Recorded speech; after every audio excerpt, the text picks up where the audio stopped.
Radio centro video.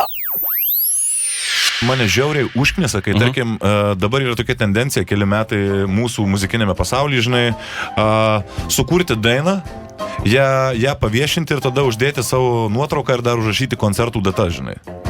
Man tai nėra lygis, man tai nėra įdomu. Aš manau, kad mes menininkai vis tiek neturim būti tinginiais. Ir žinai, geresnis tas klipas, tas vaizdinį medžiagą, vadinkim, ar prastesnį, bet aš manau, mes vis tiek galim sugalvoti kažką, tai duoda daugiau publikai. Tu nesijauti, kaip balta varna, kaip vienišas karys laukose, Ne, aš jaučiuosi kaip tų koncertinių turų.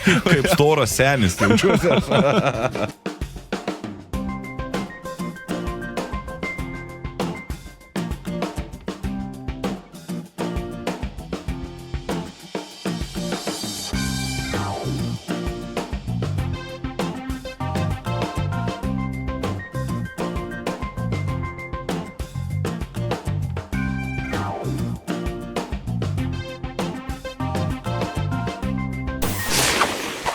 Įsijunk gerą nuotaiką. Radio centras.